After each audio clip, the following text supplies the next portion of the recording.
Bu ilin may ayı hava şəraiti baxımından əvvəlki illərdən xeyli fərqlənir. Adətən yazın son ayı daha sabit və isti hava şəraiti ilə yadda qalsa da, bu il ölkə ərazisində ardıcıl yağan leysanlar, dolu, güclü külək və sel hadisələri müşahidə olunur. Ötən günlərdə Bakıya yağan güclü dolu paytaxt sakinlərini təəccübləndirib. Bir sıra rayonlarda isə intensiv yağışlar çaylarda sululuğun artmasına və sel hadisələrinə səbəb olub. Bəs bu dəyişikliklərin səbəbi nədir? Məsələ ilə bağlı RTV-yə danışan ekoloq Qorxmaz İbrahimli bildirib ki, son günlər müşahidə olunan qeyri-sabit hava şəraiti və yağıntıların artması əslində anormal hadisə deyil.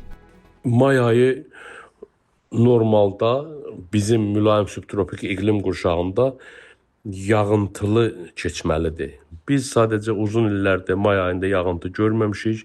Xüsusən Bakı şəhərində bu ay baş verən yağışlar və ya ötən ay baş verən yağıntılar aylıq normal üstünə çıxdı və şəhər infrastrukturu hazır olmadığına görə fakturanı bu aylara kəsdik.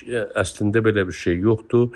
Hər 5-10 ildən bir, 15 ildən bir Bakı daxil müxtəlif şəhərlərimizə, müxtəlif vilayətlərimizə, ərazilərimizə yağıntılar normadan artıq yağıbdır. Yəni buna üzülmə yox, sevinmək lazımdır. Bu havanın normal xarakterik xüsusiyyətidir. May ayında qar yağmış olsaydı və yaxud da may ayını Bakı şəhəri daxil biz 40 dərəcənin üstündə istiliklə yaşasaydıq, onda daha faciəvi hal olduğunu düşünə bilərdik. Hal-hazırda yağıntılar çox yağıb, ölkə genəlində yağıntı çox yağıb, havalar da normal, bəlkə biraz daha sərin keçir. Mən qəbul edirəm, aylıq, günlük, orta istilikdən aşağı ola bilər.